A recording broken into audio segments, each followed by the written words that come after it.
PRAJNA SPARKS, a podcast where we listen to a Dharma teaching, contemplate through conversation and song, and engage in guided meditation. Today, we're talking, singing, and meditating on craving, the origin of suffering.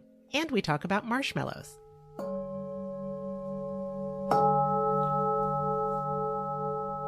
Craving plays a very important role in the teachings of the Buddha.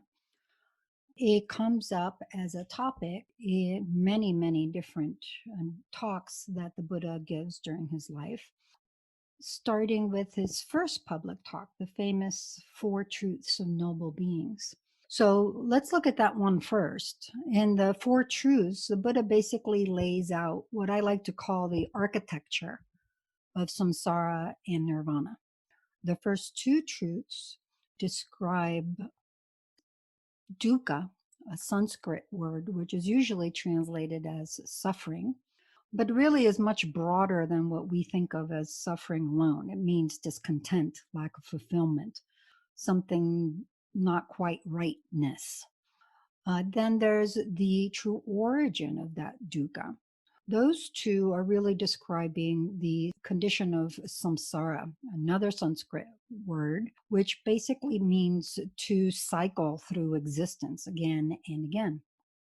The next two of the four truths are the true cessation of that dukkha, that lack of fulfillment, and the true path to that cessation. Those really lay out how nirvana manifests. And how does all that work? It works by removing the true origin of that dukkha, which is laid out in the second truth. Lo and behold, that true origin is craving, tanha in Sanskrit. It's a word that has connotations around thirst or being parched. That state of mind that we can all relate to when we're really thirsty or really craving something desperately. If somebody dangles it in front of us or hands us a glass of water, what are the chances that we won't grasp at it? None. That's the state of mind that is so on the verge of action that it is impossible for it not to act if the provocation is given. So the Buddha identifies that craving, that tanha, that thirsty quality of mind as the origin of dukkha. All of these teachings are very extensive and would take a lot of time to plumb to the very depths, but that's enough to get started. So if the four truths describe the architecture of samsara and nirvana, another seminal teaching of the Buddha called the 12 links of interdependence or interdependent origination or dependent arising. These are all different ways that the same term is translated. This teaching is like the blueprint. It's zooming in on the fine details of that architecture of samsara, how that cycle of existence works through what the Buddha calls 12 links. Why are they links? Because one leads to another, leads to another, leads to another. And they're usually depicted as a circle, starting with the first of the 12 links, ignorance, and ending with the 12th, aging and death. So already from this very simple introduction, we see some really basic building blocks of all of the Buddha's teachings. All of the Buddhist teachings are about dukkha and removing dukkha. All of the Buddhist teachings are framed as cause and result. When we look at the four truths, true dukkha, the true suffering, which has three different categories when the Buddha describes it in detail, is a result. The cause is laid out in the second truth, the true origin of that dukkha, craving. The third and fourth truths are also a cause and result pair. The true path is the cause that leads to the true cessation of dukkha as a result. In the teaching on the 12 links of interdependent origination, each link is the cause for the next link and the result of the previous link. So while it's often depicted as a flat circle on a page, it's actually much more like a spiral or even overlapping spirals in multiple dimensions. The reason that's important is because cause and result is basically another way of describing karma. Karma, another critical piece of the Buddha's teaching, really means volitional action, action with intention, a particular kind of intention. And it simply describes a causality, a cause effect or cause result relationship between things. So, how does craving fit? Craving is the true origin in the Four Truths, but the first of the 12 links is ignorance.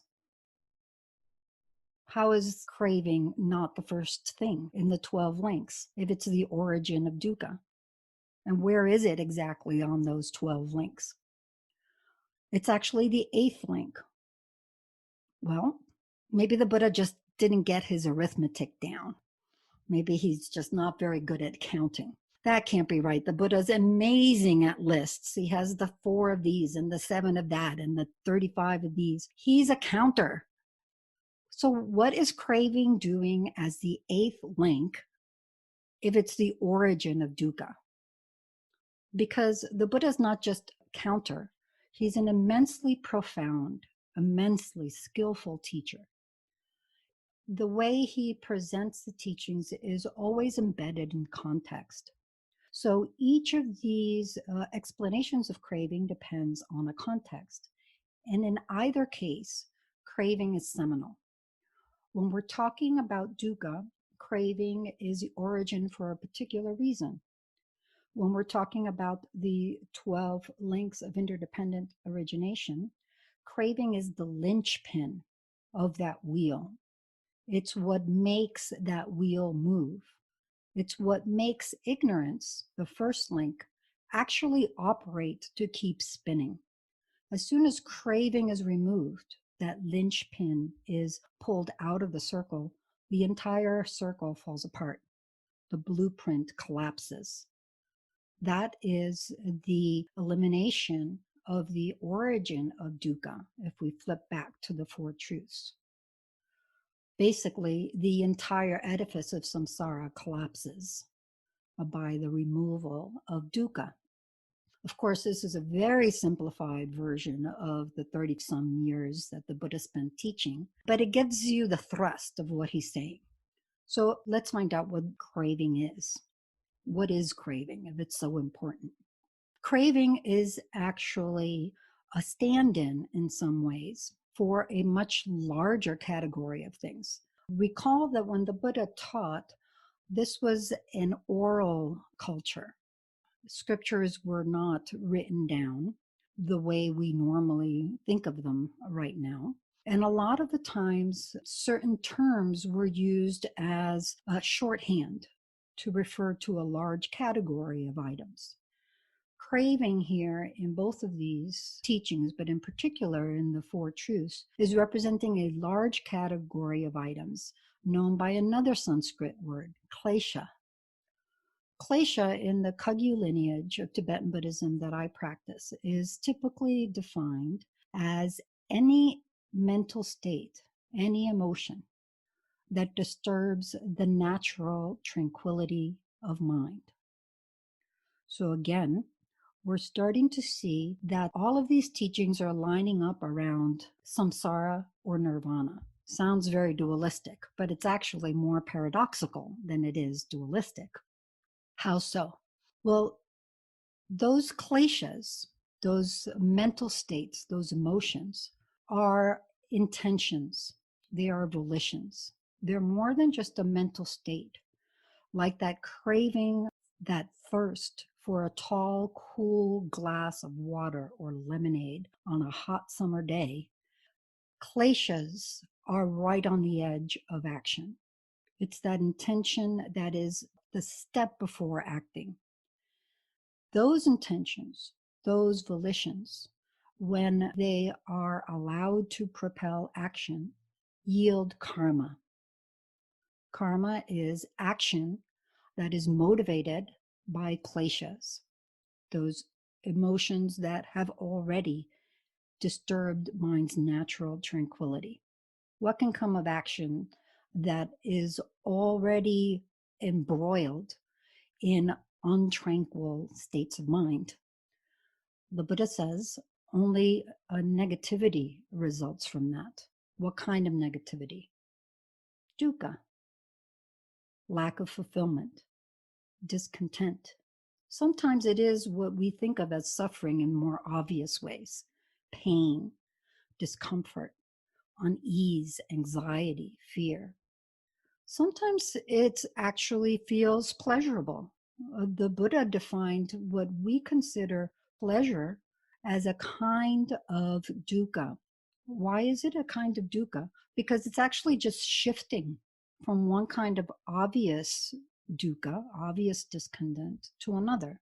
For example, we're hungry. That's obvious discomfort. We eat. That feels pleasurable. We eat too much. Now we have a stomach ache. That pleasure between the hunger and the stomach ache felt good as it was happening.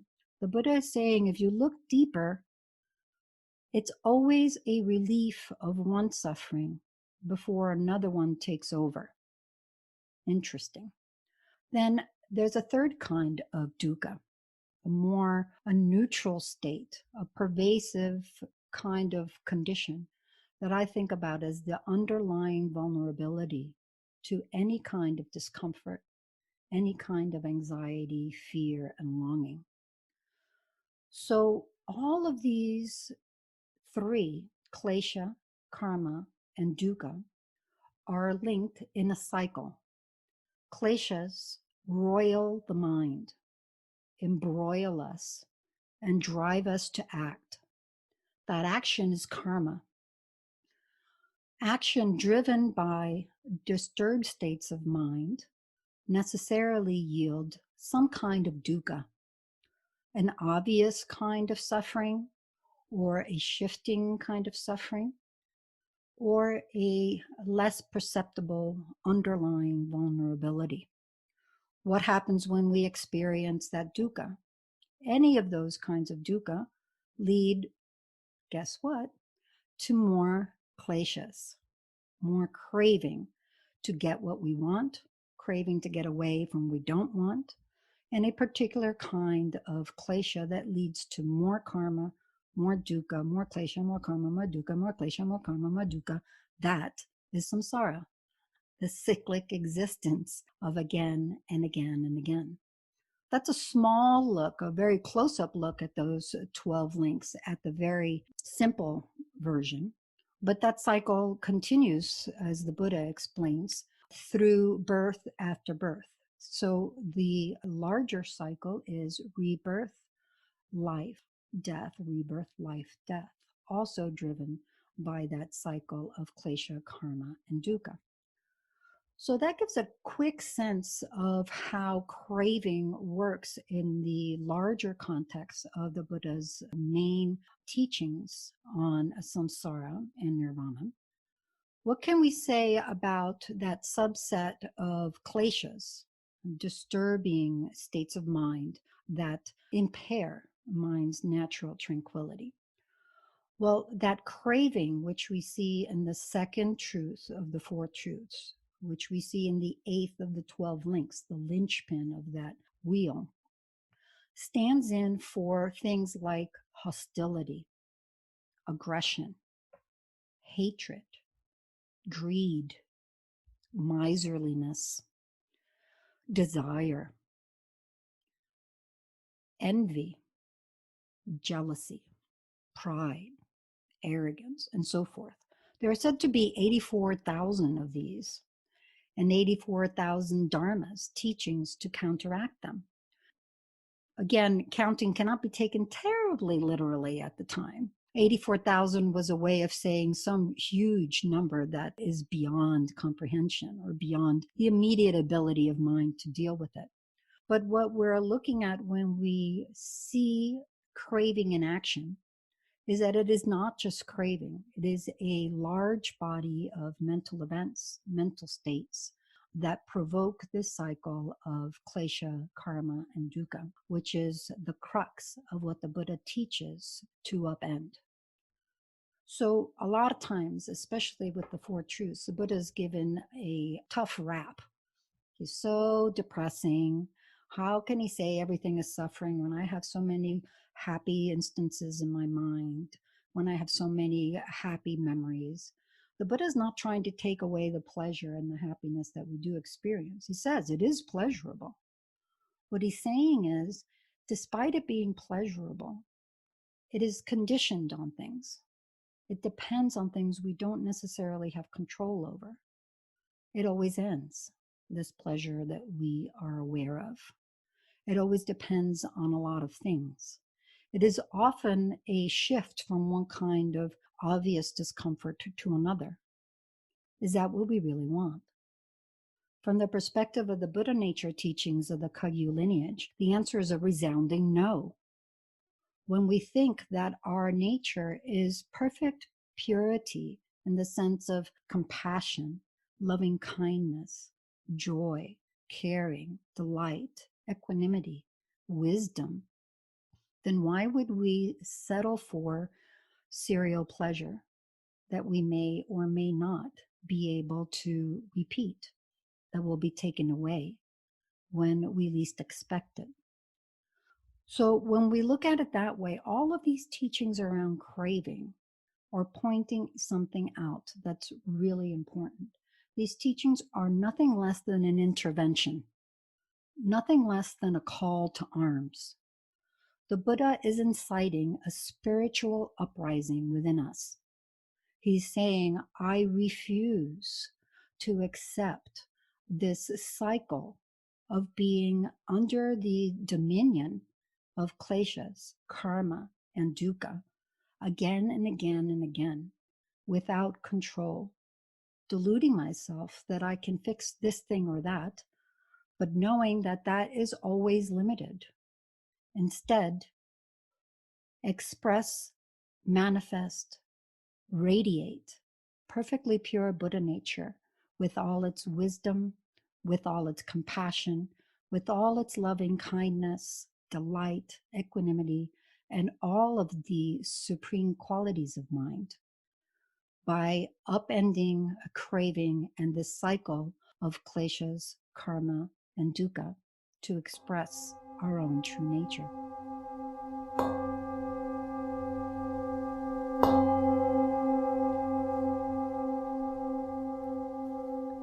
Thank you so much for sharing those thoughts on craving. So helpful, such an important topic. I want to try to summarize what you said about what's wrong with craving or desire. So I think you're saying that if action or karma is propelled by disturbed states of mind, it leads to suffering or discontent. And craving is a disturbed state of mind. Maybe you can tell me first if that's the right idea. But if it is, I'm also wondering, when should we drink that glass of water, if not when we're thirsty? That is a very succinct statement, and it's accurate. The thing about craving is not that it's not just a disturbed state of mind, but what the Buddha is saying here is it's the disturbed state of mind. It's the quintessential disturbed state of mind that is the linchpin of this cycle of continually going through this state of rebirth, aging, death, rebirth, aging, death, etc. That's a great question. When do we get to drink the glass of water? If we're thirsty, why not take a glass of water? Mm-hmm. That is actually the question. Why shouldn't we just keep taking these glasses of water? What difference does it make if we get unhappy, if we can find an escape and make us happy, if we get hungry, if we can find some food and eat, etc.? There's a fix for these things. What the Buddha is saying is, do you want to keep banking on the hope that you will find conditions for finding that glass of water every single time you are thirsty? Or do you want to live right within a nature that is without thirst, that never thirsts, that is always replenished, always hydrated, to use the example, Mhm. always feeling just right. This is a tricky piece because a lot of it sounds like rainbows and flowers. You know me very well. I'm not a rainbows and flowers kind of person, but not everybody listening knows this. Buddha nature is not tiptoeing through the tulips kind of existence. It's that calm in the eye of the storm of impermanence. It's the resilience, the ability to be without thirst in a land dry and devoid of genuine bliss. So, the answer to that question is of course, you can keep taking the water. Or would you rather just always be in a state of replenishment that never needs that water in the first place, that only drinks it out of sheer joy? So I like that on some level. It sounds quite lovely. But truly, our bodies need water. You are, in fact, I see, drinking water right now. Yes, I am. I drink about 3 liters of water a day. So, there are things that we need. It's not only about a sort of, well, I don't know, like, is it always about a disturbed state of mind? If we want food, if we want water, if our body needs it, and maybe the question really is like, what's the healthy state of mind to allow ourselves those things? That's a fantastic question because eating when we're hungry is not in and of itself a disturbed state of mind. So thinking of craving as thirst is a good example, but it doesn't mesh in every possible way. If it meshed in every way, it wouldn't be an example. It would be the same thing. So the way it's different is, of course, when we eat because we're hungry, that's not necessarily a disturbed state of mind. Mhm. Again, it goes back to intention. Are we eating through a sense of gluttony? Are we eating through the sense of, I got to eat as much as I can, I got to hoard as much as I can because who knows when I'm going to not have food again? Or are Mhm. we eating with a sense of, my body needs to remain healthy? This life is a really precious experience and I need to support it. I want to support it. It's what allows me to benefit other people. It's what allows me to grow, to evolve, to do my Dharma practice if we're practitioners and so on. That is a much more dharmic intention, if we could say such a thing. Mhm. So when we look at Dharma practice, it all boils down to the nitty gritty of our intention. All of our activities are positive or not, dharmic or not, based on the actual intention. So something can look very positive. Maybe I'm giving clothes or money in donation to a charity. That sounds great. How could that be negative? But if I'm thinking, oh, I'm doing this so everybody will praise me and everybody will think what a wonderful, generous person I am, that's not a positive intention. This is true about anything, whether we're talking about eating or drinking or engaging in meditation or listening to podcasts or whatever it may be. Whatever we're doing is colored by the intention that drives the action. That is not necessarily a bad thing. As a matter of fact, it's what puts us in the driver's seat just a little bit. Mm. It's what allows us to empower ourselves to turn every single little thing we do into a Dharma practice. This Oh, that's great. That's great. That's a great answer. It brings me to this thing I've been thinking about that actually led me to ask you to do a teaching on craving. So, there's this study called the marshmallow test. And it's a way that psychologists torture 4-year-olds by putting them in a room with a marshmallow and then telling them that they can eat the marshmallow now, or if they wait 10 minutes, they can have 2 marshmallows.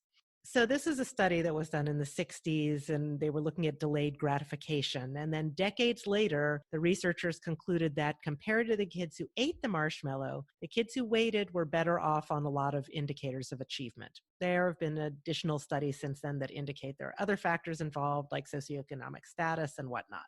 But the thing I've been thinking about is how during this pandemic, we're all sort of in this marshmallow test.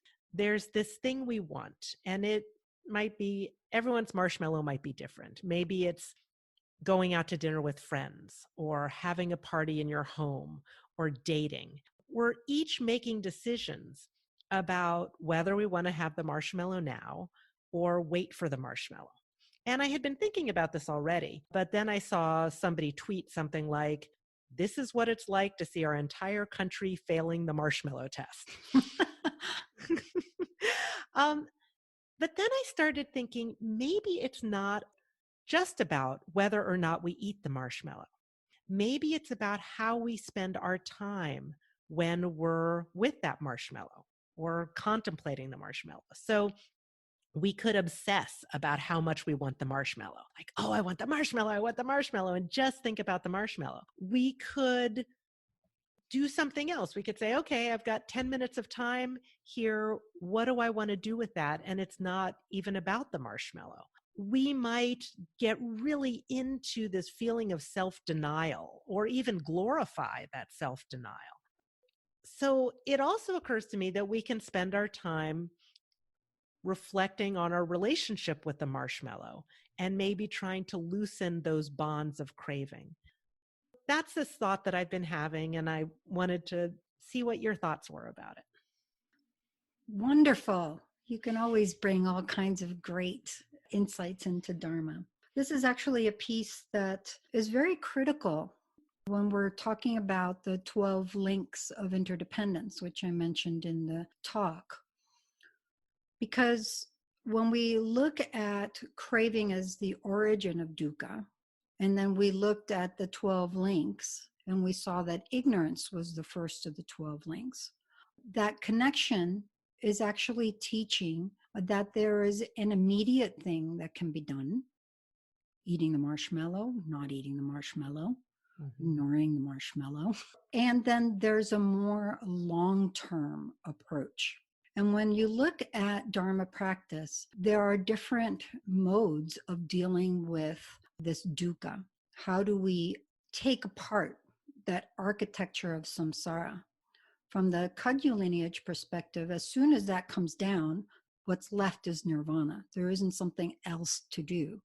But there are here and now kind of strategies, and there are long-term kinds of strategies. Positioning the relationships between craving and ignorance are what highlight those different kinds of temporal dimension on the Dharma practice. Ignorance here refers not just to not knowing a particular topic. That's not what the Buddha is saying. Ignorance refers to not knowing the true nature of things, the true nature of reality. So what the Buddha is saying when you look at those teachings together is either you can work with craving here and now as the origin of the issue. I am attracted to that marshmallow. I'm averse to the marshmallow. I couldn't care less about the marshmallow. 3-point abbreviation of all those kleshas: attraction, aversion, and apathy or delusion. In the here and now, as we go about our days, we can address all of the different things that we encounter through a different approach to that attachment, aversion, or apathy. Just as you're saying, you can look at new ways to look at the marshmallow. You can find some other thing to do so you don't think about the marshmallow. You could just eat the marshmallow. There are various here and now ways to deal with that craving. The Dharma also has lots of different here and now approaches to deal with all of the various attractions, aversions, and apathetic states of mind that come up. Ignorance, that key to all of samsara, even craving, is the more long-term approach. What counteracts that ignorance? It's the knowledge, the PRAJNA, of the true nature of things. That takes a while to develop. It's like that second marshmallow isn't coming for not just 10 minutes or 20 minutes, but like it's several lifetimes down the road. Mm-hmm. So, what the Buddha is doing, if you look at those two in conjunction, is saying, here's some things you can do here and now, here's some other things you can do in the long run. So, if you looked at it in the context of the marshmallow test, I think what I would say is that there isn't just one answer. The clever 4-year-old finds a way to have his marshmallow now and then not have to eat it later. That's great. That's great. So I was telling a friend that we're going to do an episode on craving, and he said, "You mean like chocolate or like sex?" And I said, "Yes." And he said, "Those are completely different." And so based on what you were saying, I'm guessing that he and I are both right. If there are 84,000 disturbing states of mind, maybe the desire for chocolate and sex are different, but maybe they're all under the larger umbrella of craving. Craving itself can be looked at as desirous craving, attachment to something. It could also be craving that has an aversive quality, almost an anxious or fearful quality. The way it's termed technically is around the word becoming. Becoming is a description of that urge to take on experience. It could be the urge to take on a rebirth in a very large cycle. It could be the urge to become the person eating the chocolate or having an orgasm, or whatever it may be. It could also be the aversive. I don't want to be the person eating the chocolate. I don't want to be the person engaged in sexual activity. I'm very tied into my identity as a celibate person who never eats chocolate, for example. Those things are both craving. So now you could have someone eating the chocolate, someone being promiscuous, and someone being celibate and not having any chocolate, and it's all craving. Chocolate, sex, marshmallow, no marshmallow, drink the water, abstain from sex. Not completely different at all craving. In essence, they are all damage control. Eat the marshmallow, don't eat the marshmallow. It's all damage control. Drink the water, don't drink the water. Damage control. Do you want this moment, this day, this life, every life to be about damage control? It's not about the outer thing. It's about the inner mindset. Again, it's that intentionality, the attitude. I often say that I love the Tibetan word for Buddhist, which is nanpa, which means inwarder, one who looks within for the source of issues, the answer to their issues, rather than looking for the chocolate or the sex or the celibacy to be the answer to all things. So the craving here is really more subtle than what we usually talk about. It's craving for particular ways of being. The reason why, when we look at the 12 links, it's not the first of those links is that if you follow back the cause and result chain, all of that boils down to this idea of self, that sense of Atman that the Buddha talks about. Atman is a Sanskrit word which we can translate as self. There's lots of different ways to translate it, but it just boils down to I have this idea of a self that exists truly. That means in only one way, in a way that's lasting and that has a independent kind of state. So the craving is really tied more to that sense of identity, that sense of self as a permanent, single, and autonomous entity. Whether that craving is tied to an identity as a chocolate lover, a chocolate hater, a promiscuous person, a celibate person, it's all craving that continues that cycle of klesha, karma, dukkha, etc. Mm-hmm.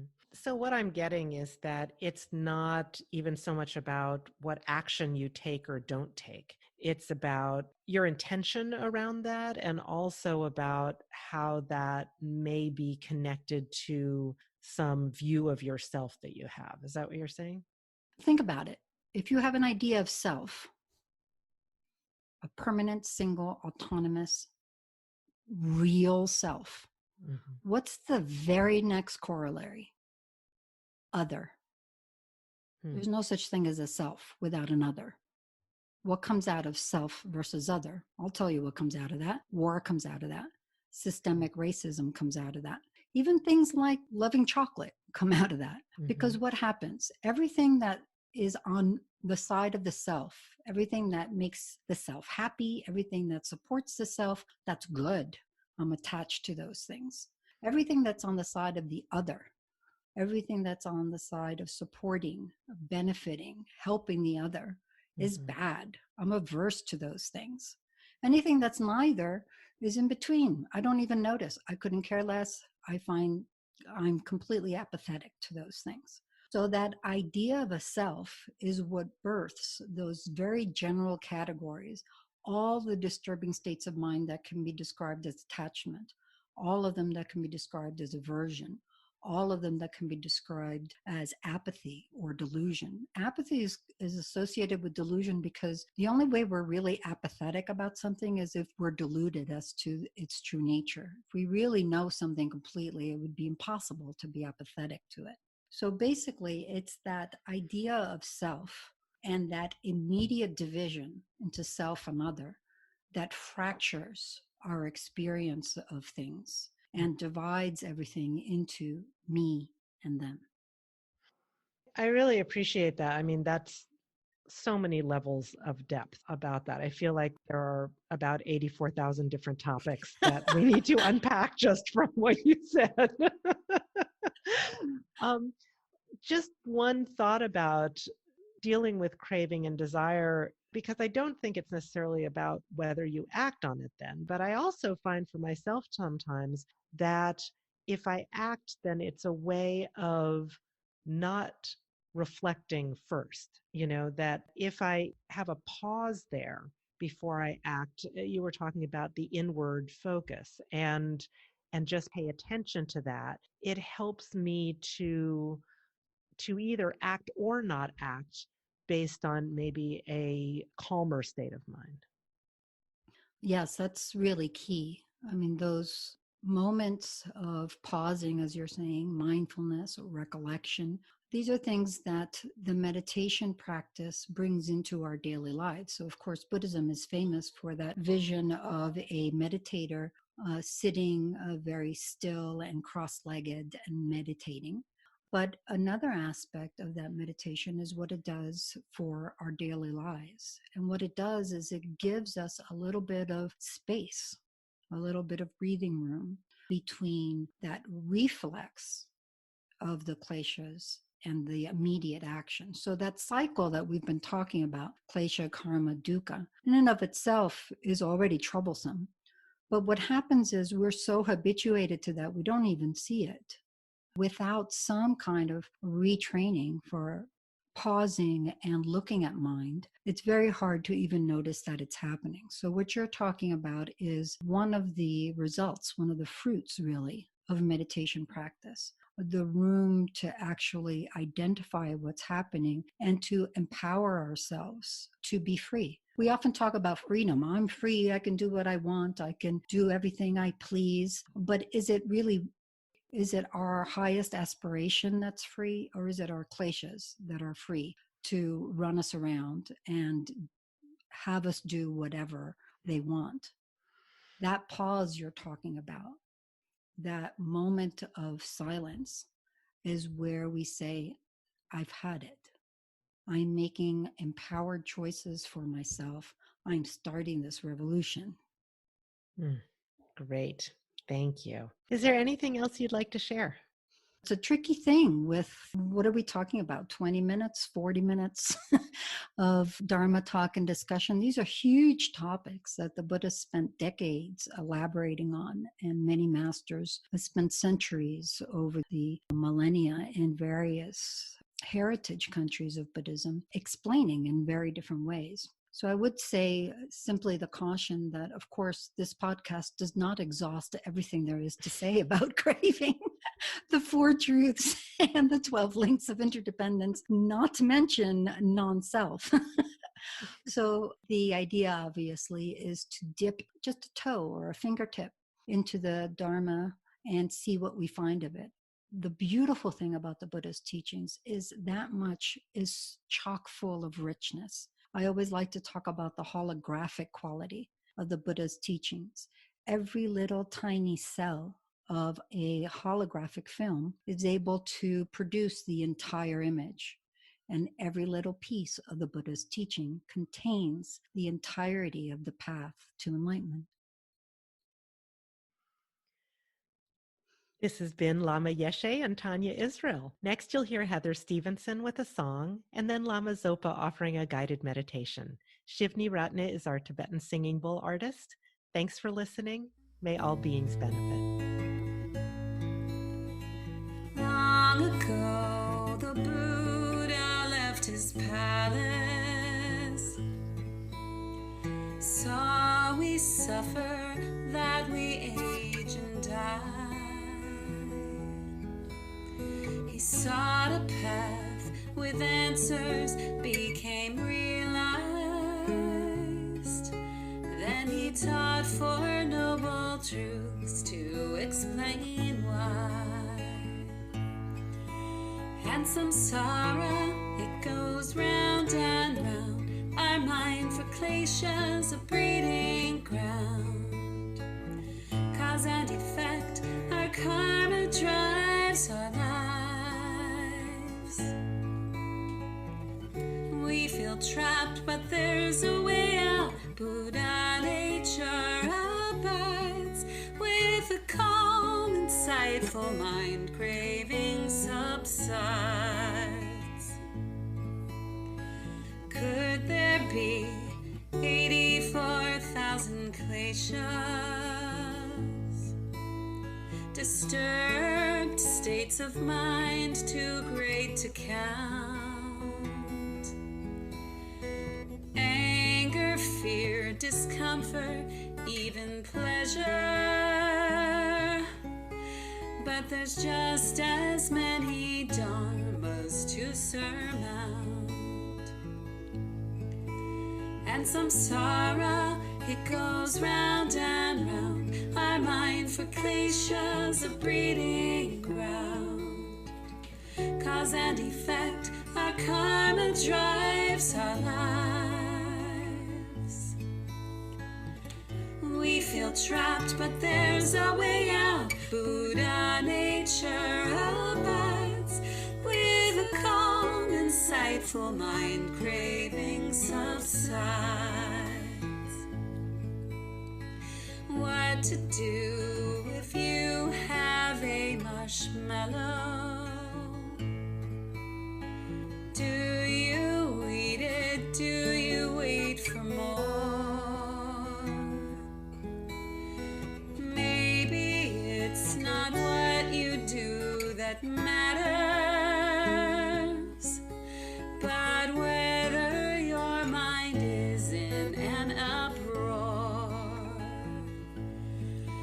And samsara, it goes round and round. Our mind for kleshas, a breeding ground.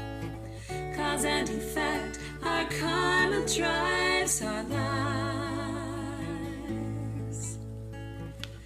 We feel trapped, but there's a way out. Buddha nature abides with a calm, insightful mind. Craving subsides. How should we approach a glass of water? Turns out it's the same as all we do. Intention is the key to guide our actions. Empowers us to liberate our view. And samsara, it goes round and round. Our mind for for cliches, a breeding ground. Cause and effect, our karma drives our lives. We feel trapped, but there's a way out. Buddha nature abides with a calm, insightful mind. Craving subsides. With a calm, insightful mind. Craving subsides.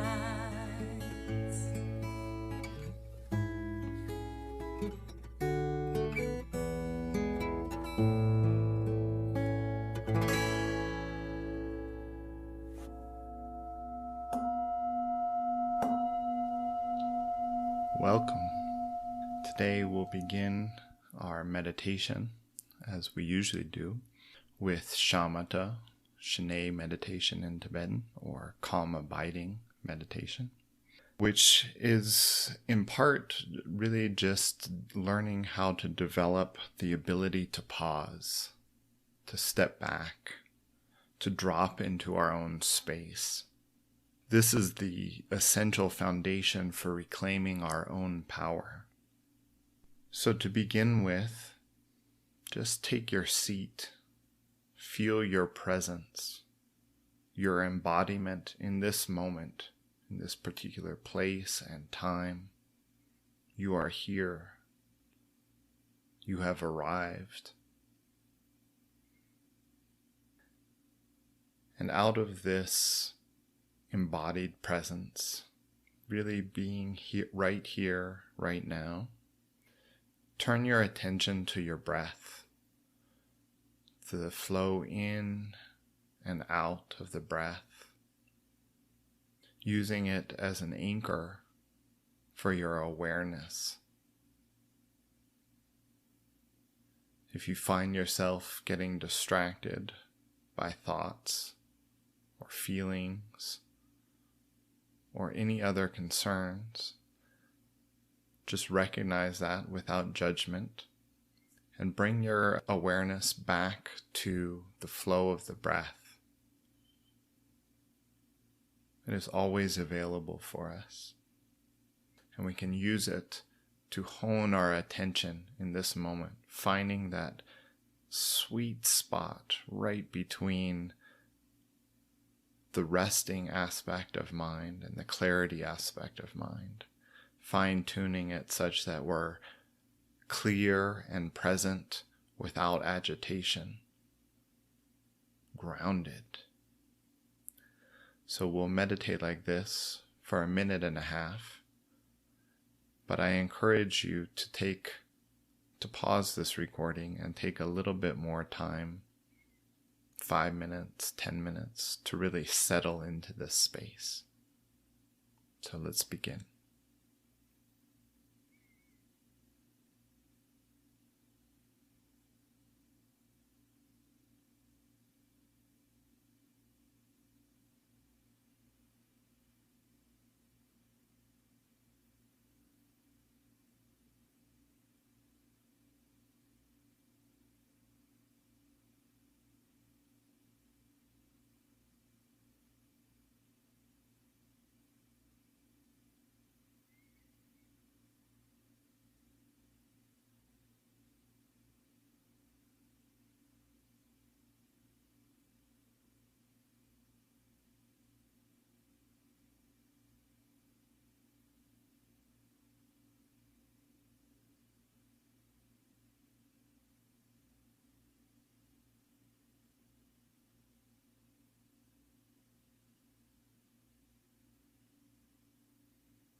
Out of this spot of calm clarity,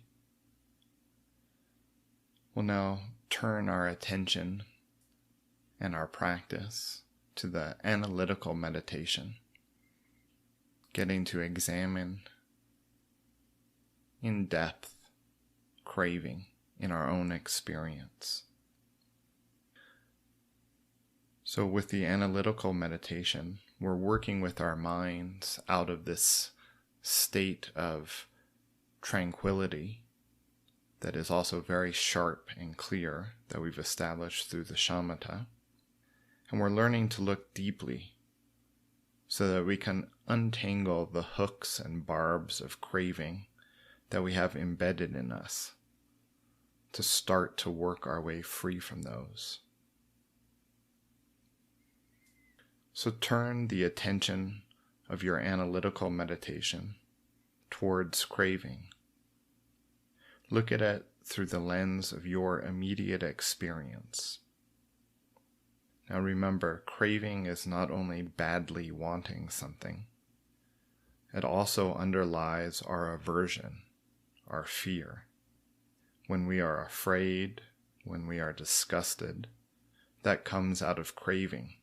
Craving not to be a certain way, not to associate with a certain thing or person. So again, just take a breath, resettle the mind,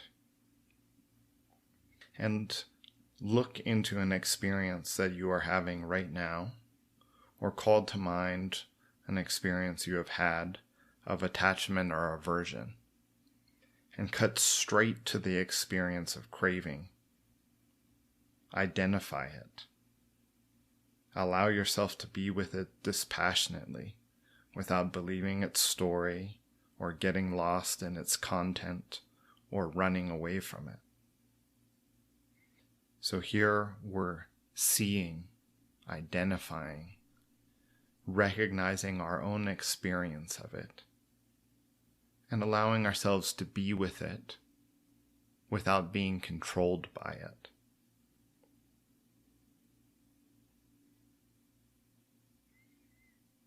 So identify this for yourself in your own experience.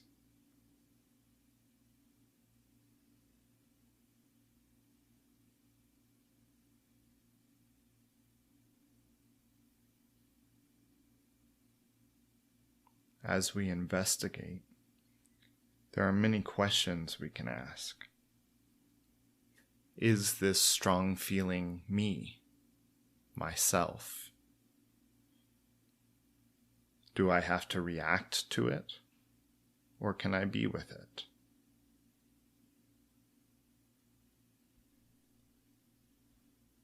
What is that experience when we can recognize it, be fully in the energy and presence of it without being driven by it, without allowing ourselves to be enslaved to it, but just sit in that presence. Rest one-pointedly in your knowing, in your experiential knowing of just what this is for you.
as we conclude our meditation,